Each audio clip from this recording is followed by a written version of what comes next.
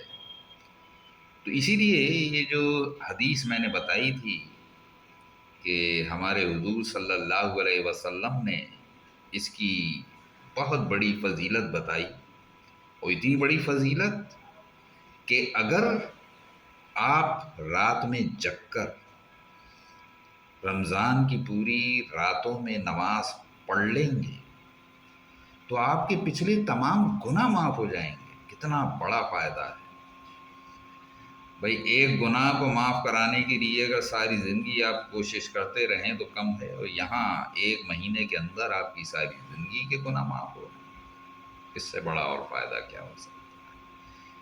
تو اس سے نتیجہ تو یہ نکلتا ہے کہ رات میں عبادت کرنے سے واقعی بہت بڑا فائدہ ہے۔ رمضان بھر اگر آپ جگ کر رات میں نماز پڑھیں گے، اور دوسری بات جو روایت ہے اس میں یہ خاص طور سے دیا ہے کہ وہ آدھی رات کو اٹھ کے گئے تھے، تو یہ نہ آخری رات ہے نہ شروع کی رات ہے، بیچ رات ہے۔ بیچ رات میں یعنی جگ کر اگر آپ پڑھیں گے تو اس کا سب سے زیادہ فائدہ ہے۔ لیکن آج ہم لوگوں نے کیا کیا ہے، اس کا ایک مذاق بنا لیا ہے۔ آج کل تو لوگ کہتے ہیں کہ صاحب پورے مہینے کیسے ٹائم نکالیں گے، ایسا کرو 3 دن میں پورا قرآن ختم کر دو، قرآن سننے کا فائدہ تو مل جائے، مگر وہ صرف 3 دن خراب کرنا چاہتے ہیں۔ تو یہاں بات ہوئی تھی پورے رمضان کی، کہ اگر آپ پورے رمضان جگ کر راتوں میں نماز پڑھیں گے تب آپ کو انعام ملے گا، مگر وہ تو لوگ بھول گئے۔ اب تو یہ خانہ پوری ہو رہی ہے، تو وہی سوال اسی کا آ گیا کہ آپ کی نیت کیا ہے۔ تو ہمیں اپنی نیت جو ہے وہ درست کرنا ہوگی، اس کو وبال کی طرح نہیں، دل سے پڑھنا ہوگا۔ اگر ہم دل سے پڑھیں گے تو واقعی ہمارے گناہ معاف ہو جائیں گے۔ پہلی بات یہ پتہ چلی۔ دوسری بات، یہ نماز فرض نہیں ہے، چونکہ ہمارے رسول پاک صلی اللہ علیہ وسلم صرف اسی لیے انہوں نے جماعت سے پڑھانا بند کر دی کہ کہیں ایسا نہ ہو کہ یہ نماز فرض ہو جائے۔ تو وہ نہیں چاہتے تھے کہ نماز فرض ہو، یعنی جیسے آپ نوافل وغیرہ یا سنت پڑھتے ہیں اسی طرح پڑھتے رہیں۔ اب ان کے انتقال کے بعد یہ سلسلہ ایسی چلتا رہا، اور حضرت عمر کا دور آ گیا۔